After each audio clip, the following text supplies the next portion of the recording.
नबी करीम सल्लल्लाहु अलैहि वआलैहि वसल्लम ने इरशाद फरमाया कि तुम अल्लाह ताला से ऐसी हालत में दुआ किया करो कि तुम कबूलियत का यकीन रखा करो और ये जान रखो कि अल्लाह ताला गफलत से भरे दिल से दुआ कबूल नहीं करता।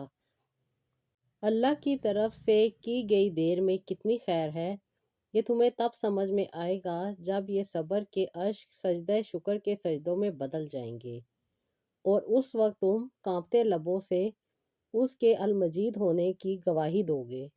ये दिल उसकी मोहब्बत से फटने लगेगा और तुम अपनी किस्मत पर रश करोगे। अस्सलाम वालेकुम, welcome to Roohani diaries. I hope you are all well and doing great. Thank you so much जी चैनल को सब्सक्राइब करने के लिए और वीडियोस को लाइक करने के लिए। और जो लोग फर्स्ट टाइम है मेरे चैनल पे उनसे मेरी रिक्वेस्ट है कि चैनल को ज़रूर सब्सक्राइब कीजिएगा और वीडियो को भी लाइक कीजिएगा।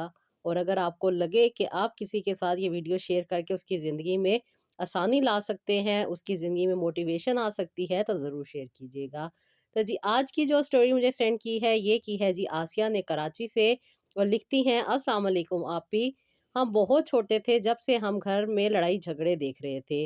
लड़ाई झगड़ों की वजह ये थी कि अम्मी और अब्बू की आपस में अंडरस्टैंडिंग नहीं हो पा रही थी। अम्मी अब्बू को यही कहती थी कि घर के अखराजात मैनेज नहीं हो रहे, इसलिए वो चाहती थी कि जॉब करें, लेकिन अब्बू अम्मी को जॉब नहीं करने की इजाज़त देते थे क्योंकि घर के हालात बहुत ज़्यादा टाइट थे और घर में पूरे तरीके से सहूलियात भी मौजूद नहीं थीं। और अब्बू को दादों की भी ज़िम्मेदारियाँ देखनी पड़ती थीं क्योंकि हमारे बाकी ताया चाचा दादों को बहुत ज़्यादा तंग करते थे। अभी हमारी 2 छोटी फूफो मौजूद थी जिनकी शादी करनी थी और दादो अब्बू को ही कहा करती थी कि सारे अखराजात वो पूरे करें क्योंकि बाकी ताया चाचा वह दादों की बात नहीं सुनते थे। इनफैक्ट वो दादू के साथ रहते होते थे, लेकिन उसके बावजूद भी वो दादू की बात नहीं मानते थे। मेरे पापा बहुत अच्छे थे और अपनी अम्मी का बहुत ज़्यादा ख़्याल किया करते थे। मेरी मम्मा को ये बात बुरी नहीं लगती थी, वो यही कहती थीं कि अच्छी बात है, अपनी वालदा की भी खिदमत करनी चाहिए, उनका भी ख़्याल करना चाहिए और उनका भी साथ देना चाहिए। वो तो ये कहती थी कि दादू को आप इधर ले आएँ, लेकिन दादू वो अपना घर नहीं छोड़ती थी। वो कहती थी, "ये मेरा घर है, तुम्हारे दादा का घर है, मैं यहाँ पे इज़्ज़त से बैठी हूँ, मैं तुम लोगों की तरफ नहीं आ सकती। तुम लोग मुझसे इतना प्यार करते हो, इतना मेरा ख़्याल करते हो, यही काफ़ी है।" दादो भी बहुत अच्छी थी, दादो भी हमसे बहुत प्यार किया करती थी। लेकिन मेरे पापा की इतनी इनकम नहीं थी कि वो दोनों घरों को मैनेज कर सके क्योंकि हम भी एक रेंट के घर में रहते थे। यहाँ पे भी बहुत कम सहूलियात मौजूद थी। यही वजह थी कि अम्मी अब्बू को कहती थी कि मुझे जॉब करने की इजाज़त दें, लेकिन अब्बू नहीं देते थे।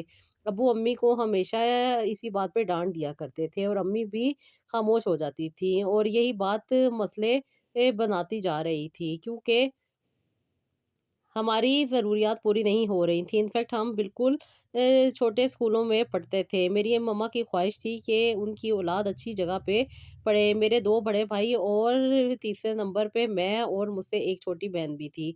हम चारों बहन-भाई इलाके के स्कूल में जाते थे, लेकिन मम्मा चाहती थी कि वो हमें अच्छा लाइफ़स्टाइल दे सकें। मम्मा भी अच्छा खासा पढ़ी हुई थीं, एमफ़िल किया हुआ था और वो चाहती थी कि डैड उन्हें पढ़ाने की इजाज़त दे दें।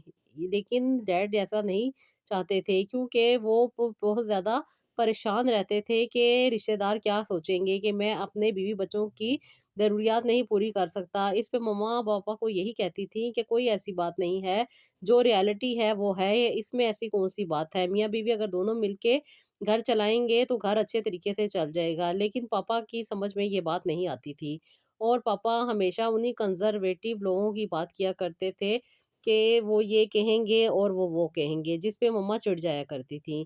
मम्मा भी हम लोगों से बहुत ज़्यादा प्यार करती थी, इसलिए मम्मा ने सेकंड स्टेप नहीं उठाया, यानी कि मम्मा ने पापा को छोड़ने का या उनसे डिवोर्स लेने का कभी नहीं सोचा क्योंकि मम्मा यही कहती थी कि घर बनाए रखना है। मम्मा बहुत दुखी हो जाती थी जब हम छोटी-छोटी ज़रूरियात के लिए तरसते थे और पापा के ऊपर भी ज़्यादा ज़िम्मेदारियाँ थी क्योंकि उन्होंने दादों को भी कुछ मंथली इनकम देनी होती थी और हमारे घर का रेंट भी देना होता था। ये सारी ज़िम्मेदारियाँ पापा के ऊपर थी जो कि मम्मा अंडरस्टैंड करती थी, लेकिन मम्मा की बात को पापा अंडरस्टैंड नहीं करते थे। यही वजह थी कि अक्सर व बेशतर छोटी-छोटी बात भी बड़े से बड़े झगड़े का बायस बन जाया करती थी। और हमें सारे बचपन यही चीज़ें देखनी पड़ी, जिसकी वजह से हमें बहुत ज़्यादा अज़ियत रहती थी और जब भी इनकी लड़ाई होती थी, हम बहुत ज़्यादा सहम जाया करते थे। मम्मा पापा को हमेशा यही कहती थी कि अगर आपने मेरी बात नहीं मानी तो मैं फिर सेपरेट हो जाती हूँ। पापा ये बात कहते थे कि तुम ऐसे नहीं करो, घर वालों हमारे साथ हमारा तमाशा देखेंगे और मेरे बाकी बहन-भाई भी मेरा मज़ाक उड़ाएँगे, ऐसा नहीं करो। पापा मम्मा को यही कहते थे कि अगर लोगों को पता चला कि मैं तुम लोगों की ज़रूरियात पूरी नहीं कर सकता, तो फिर मुझ पे बहुत ज़्यादा शेम करेंगे, जिसकी वजह से मुझे अच्छा नहीं लगेगा। पापा भी मम्मा को बहुत ज़्यादा समझाने की कोशिश करते थे, बस मम्मा की बात पापा नहीं मानते थे और पापा की बात मम्मा नहीं मानती थी। मम्मा बहुत सारा पापा को गाइड करती थी कि हम घर से कारोबार कर लेते हैं, कोई पार्लर बना लेते हैं, कुछ ना कुछ तो घर से कर लेते हैं, लेकिन पापा मम्मा को किसी भी तरह की इजाज़त नहीं दे रहे थे। हम भी बहुत ज़्यादा मेंटली तौर पे डिस्टर्ब हो चुके थे, जिसकी वजह से बहुत ज़्यादा इरिटेशन होने लग गई थी। घर में ऐसा माहौल देख के बहुत ज़्यादा तकलीफ़ होती थी। इनफैक्ट मम्मा हम पे भी बहुत ज़्यादा शाउट कर दिया करती थी और अक्सर और बेशतर हमारी छोटी-छोटी चीज़ों को भी निग्लेक्ट कर देती थी और यही कहती थी कि अपने डैड से कहना। जब हम अपने पापा के साथ बात करते थे, तो वो हमें भी डाँट देते थे। कभी मम्मा डाँटती, कभी पापा डाँटते और यही बात सुन के हम चुप करके बैठ जाते थे। इनफैक्ट अपनी ज़रूरियात की चीज़ें भी अपने फ्रेंड से पूरा करवाया करते थे। पर मम्मा हमारी इस बात को बहुत ज़्यादा बुरा समझती थी। वो कहती थी, "जो है, जैसा है, इसमें गुज़ारा करो। कोई ज़रूरत नहीं है किसी के आगे हाथ फैलाने की। अपने आप को स्ट्रॉन्ग बनाओ, दुनिया ऐसी ही है। हर हालात में एडजस्ट करना सीखो। लोगों से अपनी ज़रूरियात नहीं पूरी कराओ, बल्कि खुद ऐसे बनो कि तुम्हारी ज़रूरियात पूरी हो सकें।" हमने बड़े भाई ने जब मैट्रिक किया तो हम लोगों ने प्लान किया कि क्यों ना घर में छोटा-मोटा कारोबार स्टार्ट करते हैं। लेकिन पापा थे कि उनकी ज़िद थी कि वो हमें कुछ नहीं करने देंगे। जो है जैसे है हालात वैसे ही चलते रहेंगे। भाई के मैट्रिक करने के बाद मम्मा बहुत ज़्यादा स्ट्रॉन्ग हो गई थी। अब मम्मा ने एक स्टेप उठाया। उन्होंने यही कहा कि मैं तुम्हें छोड़ देती हूँ, तुम जानो तुम्हारे घर वाले जाने। उनकी ज़िम्मेदारियाँ पूरी करते-करते मेरे बच्चों को तुमने तरसा के रखा हुआ है, इनकी ज़रूरियात भी पूरी नहीं होती। बड़े भाई भी मम्मा को कहते थे कि मम्मा घर का माहौल ख़राब नहीं करें, आप इस तरह ना करें, पापा को समझ आ जाएगा। लेकिन पापा ने तो कसम उठाई हुई थी कि समझना ही नहीं है, बल्कि मम्मा की छोटी-छोटी बातें निकाल के मम्मा के साथ बहुत ज़्यादा लड़ाई कर लिया करते थे। अब मम्मा भी पापा से अलग रूम में सोती थीं, वो पापा के साथ नहीं सोती थीं। बल्कि एक हमारे रूम में आ जाया करती थी और कई-कई दिन तक यहीं पे सोती थी। पापा भी मम्मा को नहीं बुलाते थे, बस घर में यही माहौल चल रहा था। हम लोग बहुत ज़्यादा परेशान थे। भाई ने सोचा कि वो कहीं पे जॉब कर लेते हैं, लेकिन पापा ने उन्हें भी अभी इजाज़त नहीं दी कि पहले अपनी स्टडी कंप्लीट कर लो, उसके बाद कहीं पे जॉब करना। पापा यही बात कहते थे कि ये मैं कर रहा हूँ ना, करके तुम लोगों को क्या तकलीफ़ है और क्या मसले हैं तुम लोगों को? पापा की यही बातें सबको बहुत बुरी लगती थी, इसलिए बड़े भाई ने मम्मा से कहा कि मम्मा हम अब पापा के साथ नहीं रहेंगे। पापा से कहें वो दादू के घर चले जाएँ, हम अपना खर्चा खुद उठा लेंगे। भाई ने पापा को जब ये बात कही तो पापा गुस्से में घर से चले गए और अपनी मम्मा के घर रहने लग गए, यानी कि मेरी दादू के घर। आप ही अब हमारी ज़िंदगी में बहुत दुःख के दिन चल रहे थे क्योंकि अभी इतनी ज़्यादा चीज़ें भी मौजूद नहीं थी और ना ही कोई सेविंग थी मम्मा के पास। मम्मा बहुत ज़्यादा तकलीफ़ में थी। मम्मा अपनी सीवी लेके डिफरेंट जगह पे गईं, लेकिन किसी ने मम्मा को जॉब नहीं दी। मम्मा बहुत ज़्यादा परेशान थी कि अब करूँ तो क्या करूँ? क्योंकि मम्मा की एज भी हो चुकी थी और इस एज में किसी भी जॉब का मिलना बहुत मुश्किल था। मम्मा सुबह निकलती थी और शाम को घर आती थी। बहुत सारी जगह पे मम्मा ने अपनी सीवी दी और मम्मा ने बहुत ज़्यादा कोशिश की कि उन्हें कोई जॉब मिल जाए। भाई भी एक छोटी-सी शॉप पे काम कर रहे थे, जिससे थोड़ी-सी आमदनी हो जाती। लेकिन इससे सिर्फ़ और सिर्फ़ घर का रेंट ही जाता था। बाकी नानू और मामू थोड़ी-सी हेल्प कर रहे थे, जिसकी वज़ह से बिल और थोड़ी-सी ग्रॉसरी आ जाया करती थी। इसी तरह आप ही काम चल रहा था। मम्मा ने सोचा कि उन्हें जॉब तो नहीं मिल रही, क्यों ना वो घर से काम स्टार्ट कर लें। मम्मा ने खाना बनाना स्टार्ट किया और घर से उसकी ऑनलाइन डिलीवरी स्टार्ट कर दी, जिसकी वजह से अच्छी खासी इनकम जनरेट होने लगी। 1 हफ्ते के बाद ही हमें फर्स्ट इनकम यानी कि जो हमारी फर्स्ट सैलरी थी वो मिल गई और वो बहुत अच्छी थी क्योंकि मम्मा ने 3 से 4 आइटम थी जो रेडी की थी। अगर वो ना बिकती तो वो घर में खा ली जाती थी। इसी तरह हमने एक पूरा वीक काम किया और मम्मा को अच्छी खासी इनकम होने लग गई। अब मम्मा का काम अच्छा हो रहा था, 2 से 3 महीने गुज़र चुके थे। अब ये था कि हर तरह से चीज़ें मैनेज हो रही थी। घर का रेंट भी हो रहा था, बिल भी हो रहे थे और भी जो अखराजात थे वो पूरे हो रहे थे। लेकिन अभी नए मसले हमारे सामने मौजूद थे। भाइयों की स्टडी के लिए और भी ज़्यादा पैसों की ज़रूरत थी और मम्मा चाहती थी कि अच्छे तरीके से कारोबार सेट हो जाए।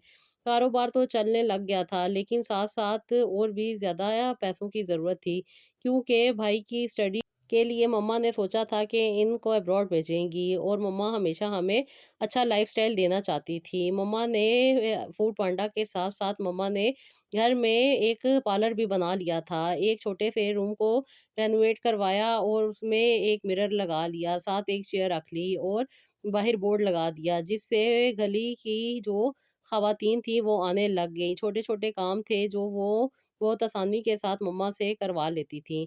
वहाँ से भी इनकम होना स्टार्ट हो गई थी। हम भी मम्मा की बहुत ज़्यादा हेल्प करते थे और मम्मा का काम में हाथ बटाते थे। घर का काम हो या पार्लर का, हम दोनों तरह से मम्मा को हेल्प करते थे। उसके साथ-साथ मम्मा ने कुछ और चीज़ें भी घर से ऑनलाइन सेल करनी स्टार्ट कर दी, जिसकी वजह से हमारे तीनों कारोबार अच्छे चल रहे थे। एक काम भाई देखते थे जो कि फूड पांडा का था, उसकी सारी डिलीवरी का सामान लाना और सारी चीज़ें करना वो भाई की ज़िम्मेदारी थी। पार्लर का सारा निज़ाम मैं अम्मी के साथ देखती थी और उनके साथ सारी हेल्प मैं किया करती थी। और छोटे बहन-भाई बाकी की जो छोटी-छोटी चीज़ें होती थी उसमें हेल्प किया करते थे और घर के काम-काज में भी मम्मा की हेल्प किया करते थे। इस तरह सारा काम मैनेज हो रहा था। इनफैक्ट जो हमारे पापा पूरा साल कमाते थे वो हम 1 महीने में कमाने लग गए थे, जिसकी वजह से हमारे हालात भी बेहतर हो रहे थे और जो मूड स्विंग्स और जो प्रॉब्लम चल रही थी, वो भी ठीक होने लग गई थी। मम्मा बहुत ज़्यादा परेशान थीं, लेकिन अब मम्मा की भी परेशानी ख़त्म हो गई थी, क्योंकि मम्मा ने बहुत ज़्यादा सैक्रिफ़ाइस किया था। हम खुद देखते थे कि मम्मा सारी-सारी रात रोती हैं और अल्लाह ताला से दुआएँ माँगती हैं कि अल्लाह ताला हमारे हालात बेहतर कर दे। मम्मा कहती हैं कि उन्होंने सूरह यासीन और सूरह बकरा बहुत ज़्यादा पढ़नी स्टार्ट कर दी थी, जिसकी वजह से आज हमारा कारोबार इतना अच्छा चल रहा है और घर में किसी भी किस्म का कोई मसला नहीं है। अब पापा भी हमें देख के काफ़ी खुश होते थे। पापा मम्मा से नाराज़ थे, इसलिए घर छोड़ गए थे और दादों की तरफ रहते थे। लेकिन जब मम्मा दादों के घर गईं और दादों को बताई सारी बात, तो दादो भी मम्मा से खुश हुईं और मम्मा की 2 साल की मेहनत देख के दादो भी पापा को ही डाँटने लगी और कहा कि तुमने 2 साल तक हमारी बहू से हमें मिलने भी नहीं दिया और ना ही तुमने इस मसले को हल करने दिया। अगर कोई औरत काम करके अपना घर चला सकती है तो उसे रोकना नहीं चाहिए, क्योंकि इंसान को अपनी ज़रूरियात पूरी करने के लिए किसी के आगे हाथ फैलाने से बेहतर है खुद कमा ले। लेकिन तुम्हारी बात समझ में नहीं आएगी, क्योंकि तुम्हारी अक्ल ही नहीं है।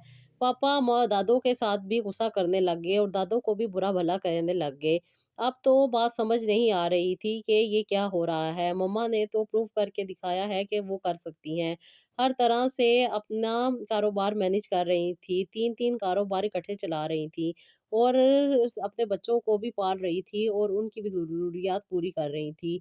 एक औरत सारा घर सँभाल रही हो और फिर उसका हस्बैंड उस पे तवज्जो ना दे और ना ही उसको एडमायर करे, तो इंसान टूट जाता है। मेरी ये शादी होने वाली थी, क्योंकि मम्मा चाहती थी कि मुझे जल्द रुखसत कर दें। मम्मा की तबीयत थोड़ी अपसेट रहती थी, जिसकी वजह से मुझे ये मम्मा ने जल्दी से रुखसत करने के बारे में सोचा और अच्छा रिश्ता आ जाने की वजह से मम्मा ने ये यही बेहतर जाना कि इतना पढ़ के जो लड़कियाँ घर में बैठ जाती हैं, तो क्या ज़रूरत है।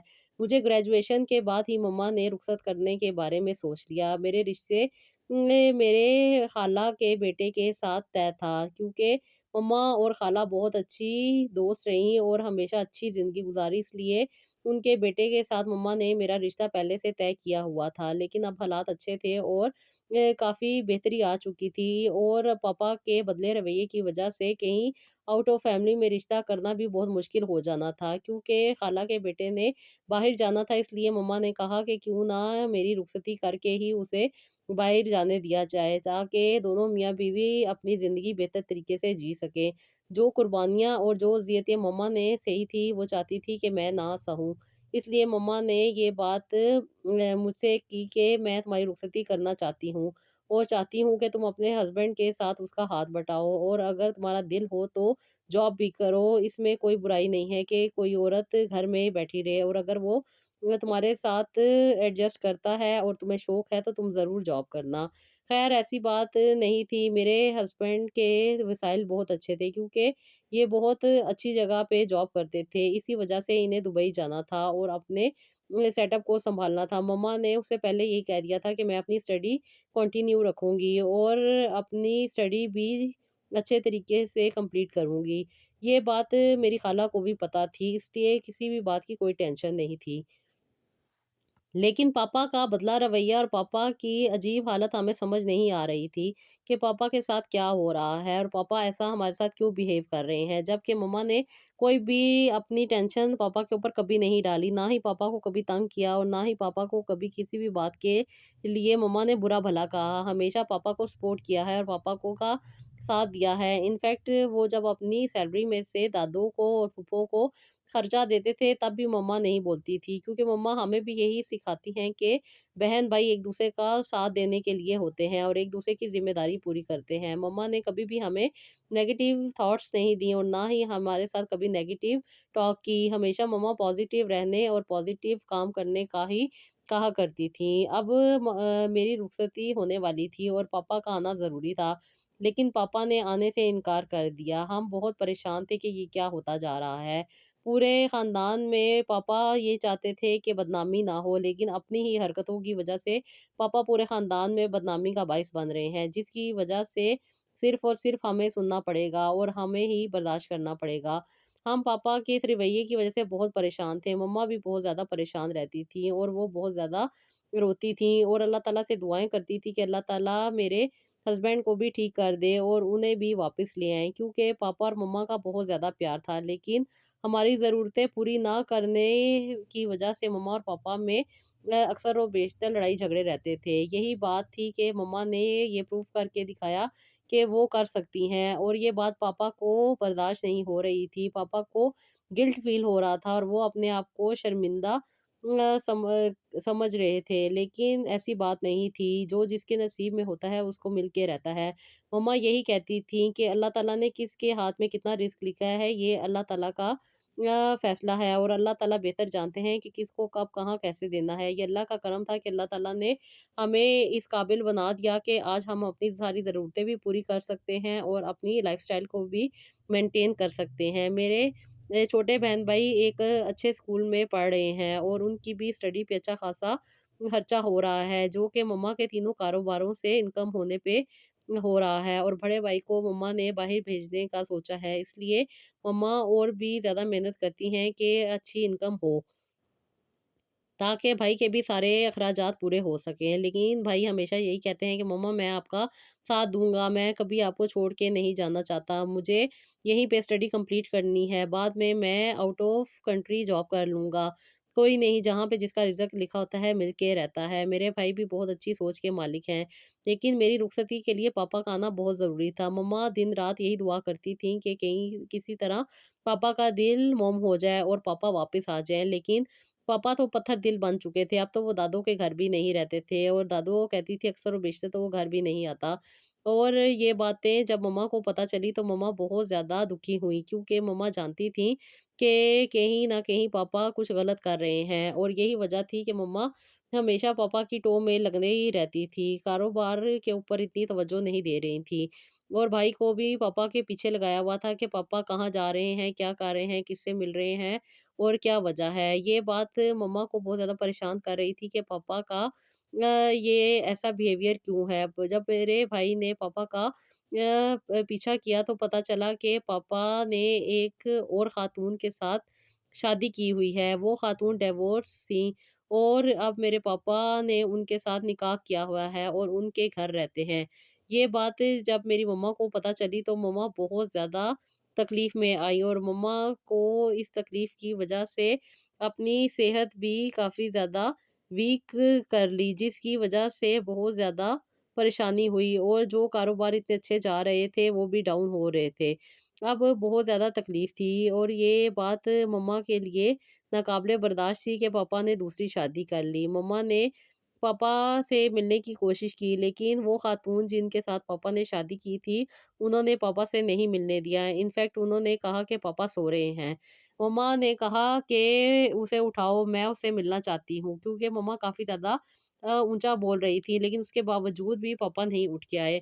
मम्मा बहुत ज़्यादा परेशान हुई और मम्मा अंदर कमरे की तरफ गई, तो पापा बहुत ज़्यादा गहरी नींद में सो रहे थे।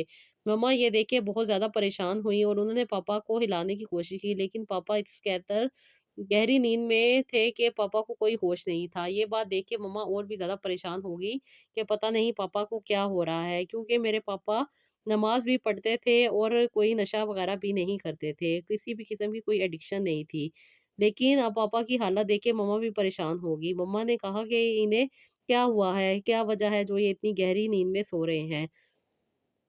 उसने कहा कि तुम यहाँ से निकल जाओ, जब वो मर्द को सुकून मिलता है तो वो सोता ही है, तुम्हारी बकवास नहीं सुन सकता। ये इस तरह की बातें करके उस खातून ने अम्मी को घर से निकाल दिया और अम्मी रोते हुए बाहर आईं। जब अम्मी बाहर आईं और दादू को ये सारी बात बताई, तो दादू भी बहुत ज़्यादा परेशान हो गईं। फिर दादू भी चाचू के साथ उनके घर गईं, तो पूछा कि क्या वजह है? उस औरत ने दादू को भी बहुत बुरी बातें सुनाई और कहा कि ये मेरे हस्बैंड हैं, ये मेरे कानूनी हस्बैंड है। उन्होंने अपना निकाहनामा दिखाया, लेकिन पापा की हालत देख के दादू भी बहुत ज़्यादा परेशान हो गई। चाचू ने कहा क्या हुआ है इन्हें? उन्होंने कहा इसे कुछ भी नहीं हुआ, बस ये रेस्ट कर रहे हैं, सो रहे हैं, थोड़ी तबीयत ख़राब थी इसलिए उन्होंने मेडिसिन खाई है।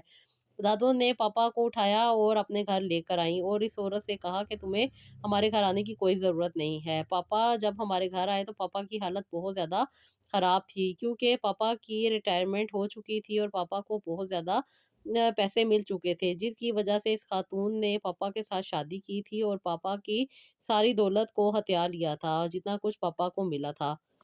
इस खातून ने पापा के साथ बहुत बुरा किया था। पापा को बहुत ज़्यादा नींद की मेडिसिन देती थी, जिसकी वजह से पापा सोए रहते थे और ये खातून बहुत ज़्यादा अजीब खातून थी, क्योंकि इनका काम था और इनका काम भी कुछ ऐसा था कि जो मैं बयान भी नहीं कर सकती।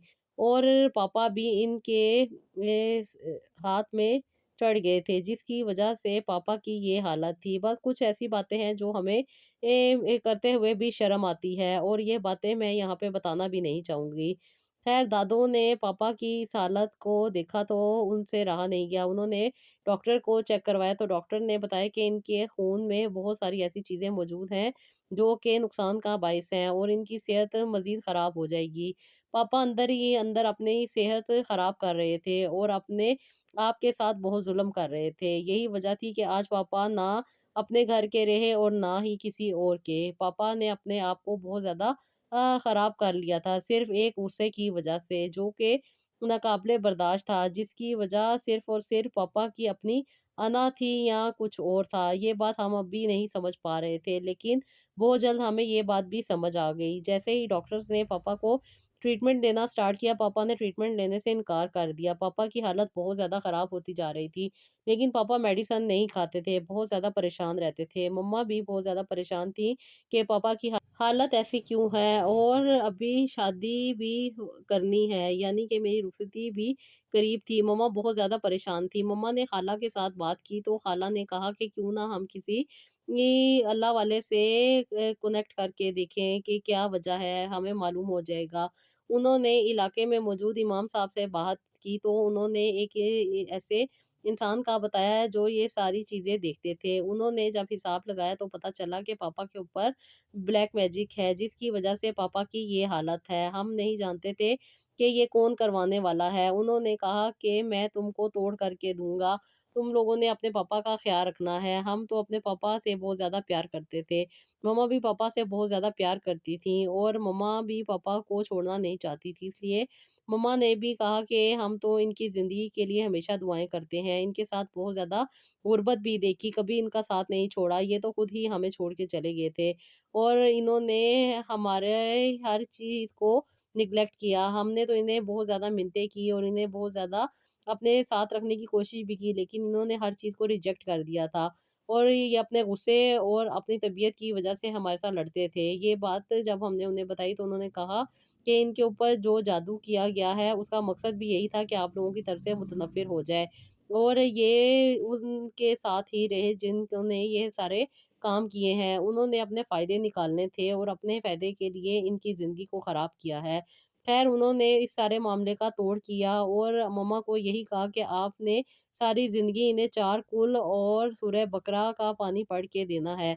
मम्मा ने ऐसे ही किया। अब पापा का ट्रीटमेंट भी चल रहा था और पापा की मेडिसिन भी चल रही थी। दोनों चीज़ें साथ-साथ चल रही थी, यानी कि दीनी और दुनियावी दोनों इलाज चल रहे थे। पापा की हालत आहिस्ता-आहिस्ता बेहतर हो रही थी और हम अपने पापा की बहुत ज़्यादा खिदमत करते थे। साथ ही साथ मम्मा कारोबार भी देख रही थी और हर चीज़ को लेके चल रही थी। मम्मा माशाल्लाह से हर चीज़ को मैनेज करने में परफेक्ट थीं और हर चीज़ को अच्छे तरीके से मैनेज कर सकती थी। मम्मा ने बहुत मेहनत की पापा को सेट करने में। पापा 3 महीने में बिल्कुल ऐसे हो गए थे जैसे कि इन्हें कुछ हुआ नहीं। यही बात बहुत ज़्यादा अच्छी थी कि मम्मा और पापा की ये अब बॉन्डिंग स्ट्रॉन्ग हो रही थी। वो जादू और वो मसले-मसाइल जो पापा के ऊपर इतने अरसे से थे जिसकी वज़ह से हमें भी काफ़ी ज़्यादा सैक्रिफ़ाइस करना पड़ा, वो अब ख़त्म हो रहे थे और पापा भी मम्मा से बहुत खुश थे और इन दोनों की बहुत ज़्यादा अच्छी बॉन्डिंग भी हो गई थी। बहुत ज़्यादा इनकी अच्छी बॉन्डिंग होने के साथ-साथ इनकी अंडरस्टैंडिंग भी होना स्टार्ट हो गई थी। अब पापा भी मम्मा के कारोबार में हेल्प करते हैं और मम्मा का साथ देते हैं। पापा का जो कुछ था वो सब का सब वो खातून ले गईं और पता नहीं किसी और शहर में चली गईं। पापा ने भी उनका पीछा करने की कोशिश नहीं की क्योंकि मम्मा हमेशा यही कहती थी कि अल्लाह ताला हमें बहुत देगा। आप उसको उसके हवाले कर दें, वो ज़ात सब कुछ देख लेगी। तो पापा भी यही कहते थे कि अल्लाह ताला बेहतर कारसाज़ हैं, वो हर चीज़ बेहतर टाइम पे कर देते हैं। बेशक अल्लाह ताला ने जिसके नसीब में जो लिखा है वो उसे मिलके रहेगा। ये इंसान की सोच है कि वो क्या-क्या सोचता रहता है, लेकिन बाज़ औक़ात इंसान की सोच भी उसके इख्तियार में नहीं होती, किसी और के हाथ में होती है और वो इंसान को इस कदर बेवकूफ़ और इस कदर पागल बना देते हैं कि इंसान अपने लोगों के लिए ही बाइसे ज़हमत बन जाता है। काफ़ी हमने इतने साल सब्र किया, इस मुश्किल वक़्त से गुज़रे और आज हम अच्छी ज़िंदगी गुज़ार रहे हैं। अल्लाह ताला से यही दुआ है कि अल्लाह ताला हमारी ज़िंदगी को और भी आसान बना दे। हर तरह की दुःख तकलीफ़, परेशानी जो आने वाली है अल्लाह ताला हमसे दूर कर दे और ज़िंदगी में खुशहाली ही अता करे। आमीन सुम्मा आमीन। सिस्टर हमारी यही दुआ है कि अल्लाह ताला आपकी हर मुश्किल में आसानी अता करे और हर इंसान की ज़िंदगी में अल्लाह ताला आसानियाँ अता करे। ख़ास तौर पे मेरे सुनने वालों के लिए अल्लाह ताला बहुत ज़्यादा आसानियाँ कर दे और उनकी ज़िंदगी को खुशहाल बना दे। जिस तरह वो हमें आसानियाँ देते हैं, अल्लाह ताला उनकी ज़िंदगी को भी आसानियों वाली ज़िंदगी बना दे। आमीन सुम्मा आमीन। तो जी ये था मेरा आज का व्लॉग। आई होप आपको पसंद आया होगा। इसका फीडबैक कमेंट बॉक्स में दीजिएगा। अपना बहुत सारा ख़्याल रखिएगा और नेक्स्ट व्लॉग के लिए इजाज़त दीजिएगा। अल्लाह हाफ़िज़।